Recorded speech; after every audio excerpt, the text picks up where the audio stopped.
Welcome to HubShots episode 190. In this episode, we chat about HubSpot's account-based marketing features. We start playing with quote-based workflows and test a neural network-powered content creation tool. Plus, how to make your Google business listing awesome. You're listening to Asia Pacific's #1 HubSpot focused podcast, where we discuss HubSpot tips, tricks, features, and strategies for growing your sales and marketing results. My name is Ian Jacob from Search and Be Found, and with me is Craig Bailey from Zen Systems. How are you, Craig? I'm good, and welcome to another Cutting Edge episode, Ian. It's deeply powerful, Craig. Deeply powerful, cutting edge. Look, you know, sometimes I'm a bit of a whinger, aren't I? But I'm sorry, listeners. I do realise this, but I don't know if it's just me. I'm just really sensitive. People talking about their services being cutting edge service, cutting edge offering, cutting edge tool, cutting edge, like everything's cutting edge, like nothing's not cutting edge. Please just stop it. You've kindly put the meaning of cutting edge from the dictionary in our growth thought of the week, Craig. Well, exactly, because with the overuse, we've probably forgot what it actually means. And I'll just read out. Some of it's like highly advanced, innovative, or pioneering. So the next time you see someone talking about how they've got a simple digital agency service that's cutting edge, it's like, ask, is this pioneering? Like, what is this? What is this on the forefront of? It's like the socials, really. It's on the socials, that's right. Now, Craig. Speaking of the socials and LinkedIn in particular. That's right. We would love our listeners to connect with us. And thank you for the people that have connected since last episode. We love hearing from you guys, and we appreciate everybody that does listen. So please connect with us on LinkedIn. We'd love to have a conversation with you. All right, Craig, onto our HubSpot marketing feature of the week. Now, this feature is resend email feature in the Send to More. Let me just set this up, right?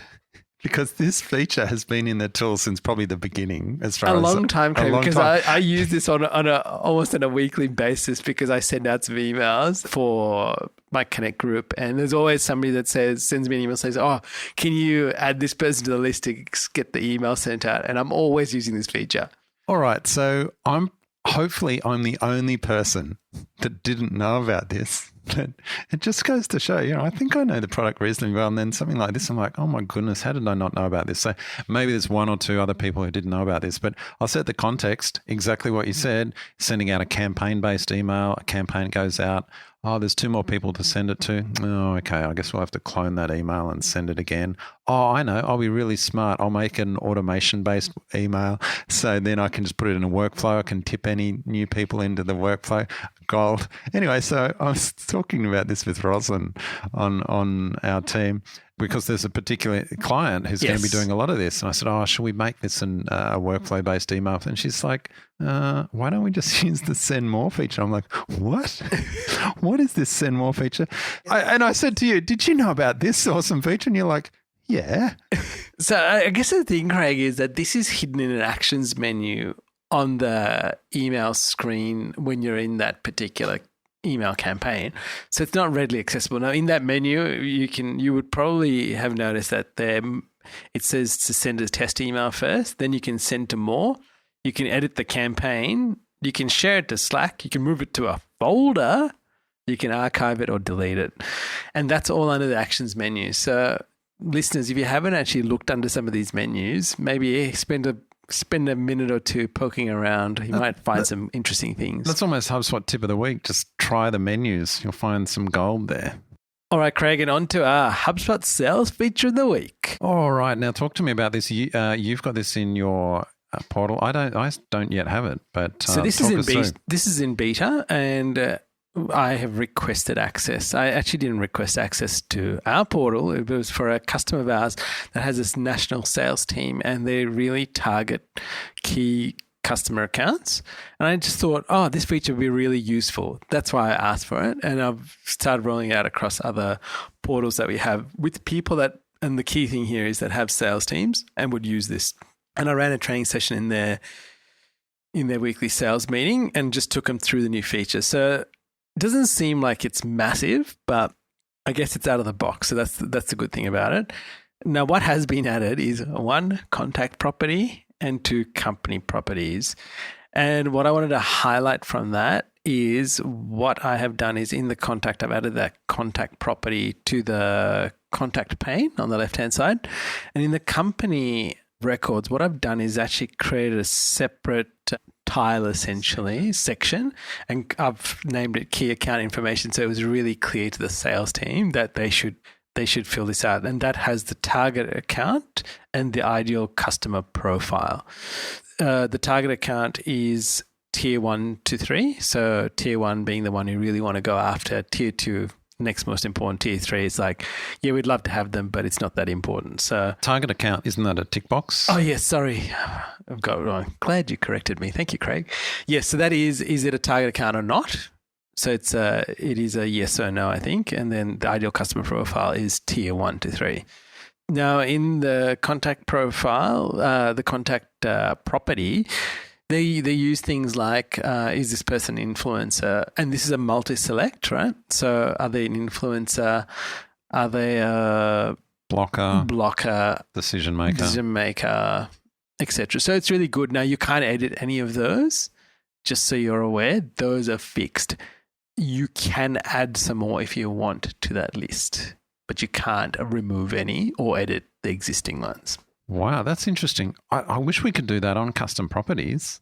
I'd love to be able to say these, like say I'm totally going off topic here, create a custom property for a client and say, oh, these must be in the drop down, but you can add your own. That'd be nice. Anyway, sorry, I got off track. Well, you know what? That's one of those features I was having a conversation with the potential client and they asked me about that. It's like, oh, if we have this, can we just make sure that people can see this but not edit any of these? I thought, oh, that's a really interesting thing. So I didn't mention the property in the contact is called the buying role, and the ones that they've said, one of them could be budget holder, could be the blocker, like you said, could be the decision maker, and there could be multiple. So when I was going through this with the sales team, somebody said, oh, that person is an influencer, but they also could be a blocker, which is really interesting because they had like a consensus around that this person, has the opportunity to influence, but also they could block the deal going through. And I thought, wow, okay, that was rather interesting. So from a sales perspective. Now, the next things to be aware of, there is a dashboard. So that pulls in a whole bunch of little widgets and, it'll highlight things like ideal customers, the target accounts by page views, the target accounts by source, deal stage by target accounts, etc. So I'm not going to go through. There's a whole bunch of them there, and it's available and in the drop down. So, and the other things that it does is create lists as well. And obviously from those lists, you could then create audiences in your ads as well. And there is workflows associated that you can create. And this is a company workflow. It's the sort companies by ideal customer profile fit.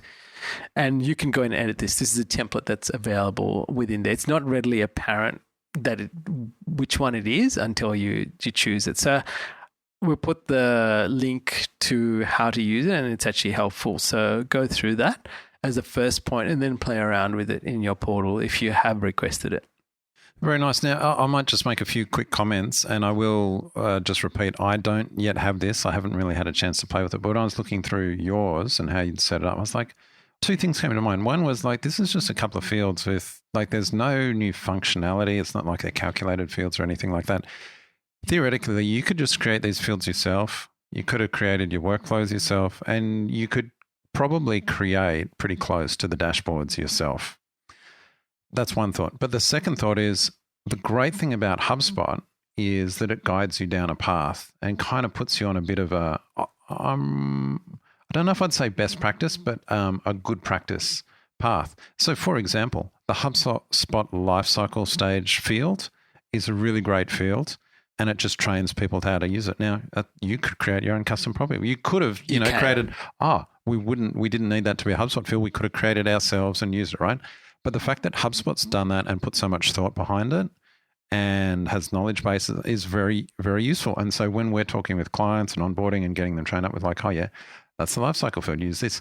Here's what's going to happen with ABM, because to many it's still a mystery. And by the way, when I chat with marketers, no two marketers have the same understanding of ABM, right? Yes. And I think it's interesting that this is coming in from a sales perspective, because that is where it is. When you chat with salespeople, they get it. But it's called account-based marketing, right? Yes. It's actually more realistic account-based sales. Yes. Using sometimes marketing. And marketing should support the function. Anyway, I'm going off topic. on that regard. But what this is doing, HubSpot, by putting this, and by the way, it's in Marketing Pro. You don't need correct. Marketing Enterprise. This is which also was a pleasant surprise, because I thought, I'll put this in the new Deeply Powerful Marketing Hub Enterprise 2020, Ian. But it's actually in Pro, which I think is really good. And we're going to be guiding people. So in a year or two, every marketer that's done even basic level HubSpot stuff will be right across account-based marketing. Here's how you do it. And it'll become a standard. I think that's a really good thing. It's going to take a lot of this mysteriousness about it. There's a lot of people that don't understand it. They think it's this massively complex thing. Everyone's got a different version. And plus there's ABM tools out there that I feel are overly complex for a lot of the day-to-day marketing jobs, right? In the big enterprise tiers where they're very targeted, sure, and they've got whole campaigns just for one particular sure. But where we're playing and HubSpot's playing, this is a great move. I agree. Now, one of the things that I had to do after talking to the sales team and running them through a session was making sure that on the key accounts, they were actually marking them in the company properties and also marking the contacts within that. So I actually told them to start doing it on the company records first, and then you can see who the associated contacts are, and then edit the contacts from there in that manner, just to keep a consistent flow. So they're going to spend this week doing that. So let's see. You could help them with this, because you could create smart lists where you basically use activity-based behavior, and you say, if they're constantly following up, activity on contacts related with these accounts, put them in a list because they're likely to be target accounts, then go through, check it out. And that'll surface some that people might not think of. And I think that kind of stuff will work in down the track. You might even see HubSpot bringing out some of their machine learning stuff that actually gives recommendations around this. And it's kind of like, we've noticed, how that HubSpot used to have that little trends thing, it'll pop up. We've noticed this. It'll say, we've noticed this account has had a lot of activity. Is this a target account, et cetera, et cetera? Yes. I guess what you're saying was really interesting was when our clients that are using this, when they had their sales kickoff, they actually have a list of target accounts, which I got. And so I was able to, when I was setting this up for them, is go through and go, oh, hang on, is this target account as listed as a company? And I noticed some of them weren't. So they'd given me a list of companies they wanted to target, but not all of them were in HubSpot. So I use this as an opportunity to add one and then go to, this is based in Sydney. Okay, well, who do we need to know? So I've marked it as a target account, assign it to the right salesperson so that they would get notified as they build up more information around that account. It should help them with their reaching. Right. So you're actually going right to the start of the process. This is almost when they're in prospecting mode. They're like, we don't even know anyone at this account. This is a target account. We're going to set it up. We are then going to find the people, add them into the CRM. So that's actually right. That's actually the starting process. What we were talking about earlier is kind of, you've got existing people in there and you mark them as a target account. That's almost later on. We could almost use machine learning and workflows to help mark those. Yeah. And I think that in the Getting Started guide, it actually says that you could use workflows to automate some of that and fill out the data. Okay, Craig, on to our HubSpot Extra of the Week. Well, you know what? There was an extra from the ABM beta because you get an extra dashboard. Yes, you do. And I just want to tell, I'm just going to shout out to Tara on my team. We're in a company client call the other day, right? Chatting with the company, and they're on Pro, and I think that you only get about 4 dashboards or something. No, you get two. Well, don't you get just the standards? You get marketing, sales, service. That's it. Yeah, I think there's one called performance now because you get one extra. You can create. There's analytics, I think. And there's also, I think, an e-commerce.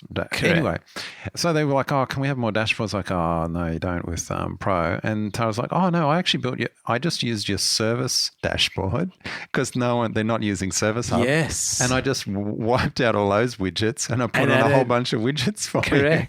So it's like it's a little bit of a hack there. We need an extra dashboard, just use the Service Hub dashboard. So here's the benefit of the ABM dashboard. You get an extra dashboard, which you could also move around and add other widgets to as well. That's exactly right. You could definitely do that. So nice one, Tara. Yeah. So and the other one is the Web Analytics dashboard, Craig. Okay, Craig, on to our quote-based workflows.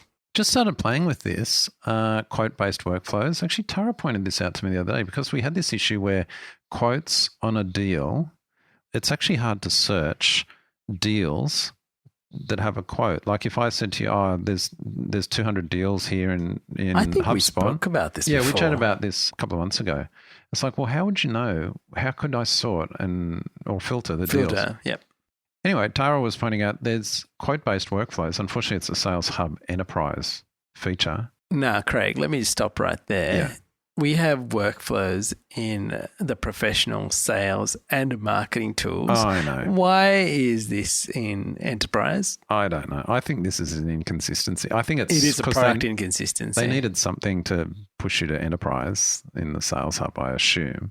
Well, no. Because quotes are in Sales Pro. Well, that's exactly right. And the e-signature's in there now as well. So. Yeah. And yet to do a workflow, you've got to go to enterprise on quotes. Inconsistency. It is inconsistent. You know, it's almost, I think they've pushed a few things into enterprise that shouldn't be there. Remember the one we were talking about a couple of weeks ago where behavioral targeting on chat flows? Correct. Exactly the same as behavioral targeting on lead form. I don't know what Pop-up they call them? forms. Pop-up forms. Yeah.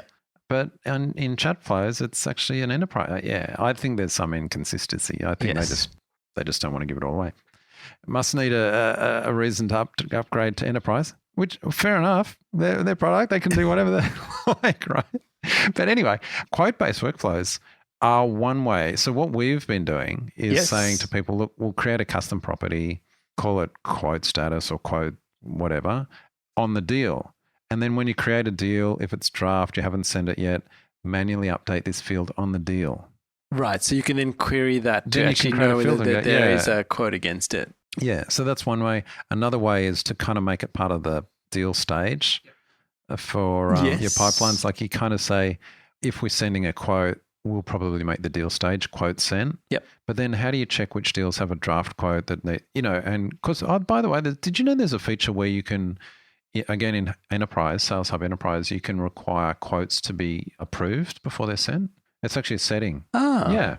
Anyway, again, I'm going off topic. I think that's a nice feature because otherwise people can be creating quotes and sending them out potentially with a payment link. Yes. And who's in charge of that? Anyway, getting back to this property, which you put on deals so purely for the purpose of being able to filter your deals and say, this one. Anyway, that's a manual thing that you'd have to do. So we're telling the client this, you manually do it, it's a bit annoying. Quote-based workflows are a great way to do that because you can actually work on the quote status and trigger a workflow, then it updates a property on the deal and automatically keeps that all in sync. Yep. So really nice features. And in fact, when you look at all the things that you can trigger on a quote, it's actually pretty good. Yes. But unfortunately, only in enterprise. I wonder how many people are using that. I'd love to know. Well, there you go, Craig. What's the gotcha of the week, Craig? Speaking of quotes, which has been getting a bit of focus from us. Late. You know what was funny was you added this to the show, and I've been using quotes a little bit this couple of weeks with ourselves and with a client, and I was thinking to myself, oh, it's so annoying adding the tax field in there every single time. This has got to be the biggest request. Actually, no, I was going through the HubSpot community, where people feature requests. Did you know that they couldn't even do percentage-based tax lines until a couple of months ago? Yeah. Instead, you had to go tax line and you had to calculate I'm just like, what on earth? I recall that. Anyway, now they've at least got percentage-based, so you can say in Australia, GST 10% automatically works it out for you. And it seems quite good. It seems to work it out well. And you might say, well, of course it does. Yeah, but often there's rounding issues, which can... GSC, it's one of those known problems. Correct. Anyway, the problem is you still manually got to do it for every quote. So we're talking to our client that's sending out hundreds of quotes per month. Wow. And they're like, you mean every single quote I have to manually add a tax line, type in GST, then change it to percentage based, then put in 10 so that it adds. Wow. Surely that should just be an automatic thing. Anyway, there's a HubSpot community request voted up, folks. I'm sure HubSpot will put that in because they know the currency. They can default the currency. Exactly. So surely they can default the tax. And they can add it in, and then you could just, if you need, you just delete it. And plus, Ian, do you know any other quoting tool on the market where this isn't just standard? To be honest, no. Every other tool. And don't get me wrong, I think quoting is a nice little tool they've added in, but it's a pro tier, right? Yes. This is not a starter free thing that, this is pro and yeah. No, you can also have products now, Craig, and you can put them in folders. folders, thank goodness. It's a good start nonetheless. Now, another little gotcha is people that are using the SEO tool. So you've obviously got to have marketing enterprise or professional, and this is available. Now, if you are using this tool and you work out, okay, I've got my topic cluster here and I'm now associating all of these subtopics. Now, like you rightly said, if you then said, one of the subtopics could be a core topic, which then has lots of subtopics against it, and you got to create this in the tool, it lets you do that. But then you can't associate the content because it's already been associated in the previous pillar. Pillar, yes, correct. And you can't do anything about it. So yeah, so I think this is another notch or another nail in the coffin of the HubSpot SEO tool, frankly. I suspect it's not being used widely. It's probably not well understood. And for the people that would use it, they've probably got more complex requirements. And here's a limitation. So you've got a pillar. Let's call the pillar inbound marketing. The pillar, and it has a few spokes. And one of the spokes might be content strategy for inbound marketing. And that spoke points to your content strategy piece of content. You want to create another pillar called content strategy, right? And you just can't allocate that same piece of content to it. And so how do you create multiple hubs and spokes that link to each other? It's, yeah. Well, I guess if anybody from the product team is listening to this and you've got the answer, please reach out to us and let us know. All right, Craig, marketing tip of the week. Don't trust AI too much for your content. Oh, this is hilarious. There's I saw this shared on Twitter a little while ago. It's called Talk to Transformer. And this guy, Adam, has put together a modern neural network tool to basically you give it a seed kind of topic. Well, you give it a snippet, right? A snippet, and it'll fill out with content that's automatically generated from neural network analysis. And I thought, check this out. I wonder if we could put some stuff in. Anyway, folks, it's just hilarious. Like, it just spits out complete gibberish, but it also spits out some scary stuff. So we've got a screenshot in there. And we're not going to talk about it on the show, but I would recommend you go check it out. This. The custom prompt I said was, I was walking down the street. And so then I handed over it to fill it. And by the end, my goodness. It was pretty scary, I have to say. It was very scary. Wow. So marketing tip of the week. Don't get too worried, marketers, that your content will be writing itself with machines anytime soon because, wow. That was shocking.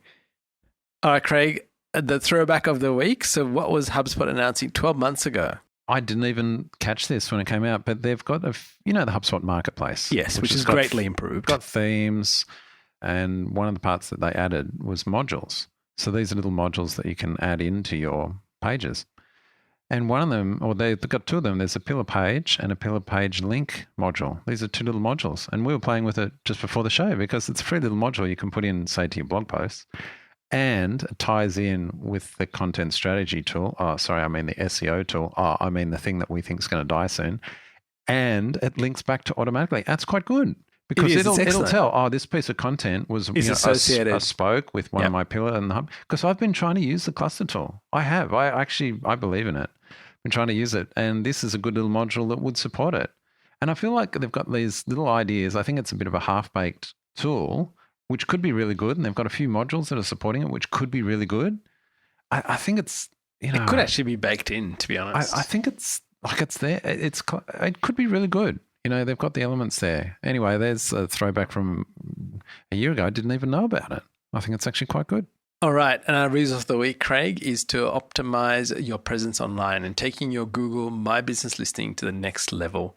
Now, we always talk about this because this is one of those opportunities that is so easy to take up and use in your business. If there's nothing else that you do from the show today, it's just go do this.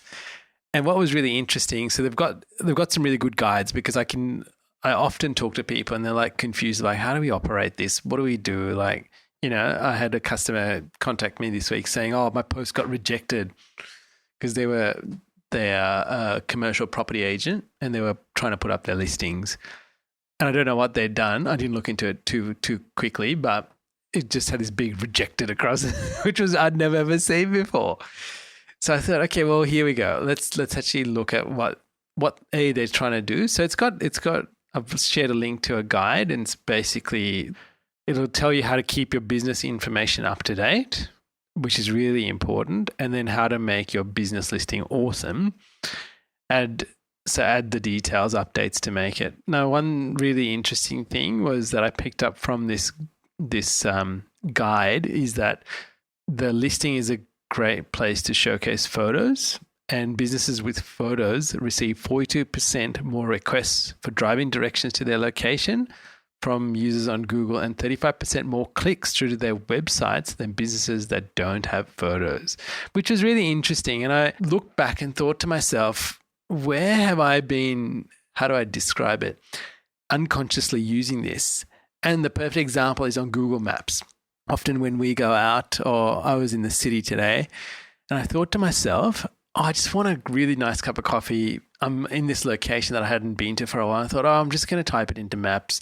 And then I was looking for stuff, and I thought to myself, what was I doing? I was looking at reviews and I was looking at photos. Now, the ones that didn't have photos, I was like, I kind of quickly flipped over them, and it didn't give me a sense of what they were. And then I found this little place that made these great toasted sandwiches, but I ran out of time to get one. And I thought, and they were a little bit hard to find. And someone had written, it's a little bit hard to find, but it's so well worth it. And luckily when I got I kind of knew where it was, and I got there and I was like, I was a bit disappointed I didn't have time to have a toasted sandwich. But they had heaps of photos that people had taken and shared and that they had added. And it made such a difference to me actually going there versus it just being a few photos of what it was like. And I was like, and I just thought to myself, hang on, I'm just doing this without thinking. And if I'm doing this without thinking, then what are other people doing without even knowing that they're doing it and making choices about where they go and how they spend their money? It's a great place to get ahead. Let me ask you something else. Have you noticed that if the photos include people in them, not customers, but the proprietors, yep, just kind of almost smiling and being proud of their wares, so to speak, that it has even more impact on you? Absolutely. They don't even have to be, super attractive, good looking people. It's just like people here, happy, here's my business. I find that really powerful. And it's very deeply powerful. I tell you why. Because a great example is near where we have our office in a business park in Sydney. Right next door, in the building next door, there is this cool cafe, right? Well, it's like say where all the hipsters go, right? But one thing that they do really well is that all the photos they take where they showcase the cafe and the food and stuff always has the people in it. And one thing you will notice that when people turn up, they recognize those people because they're the people that serve you. It's exactly right. But just by having a photo of someone there, even when I go and it's not the person, I feel more friendly to say, hi. It's like, they don't know who I am. I just saw that there was it's weird that, isn't it? I feel I'm more friendly if a business has photos of some people. At the end of the day, we're dealing with people, right?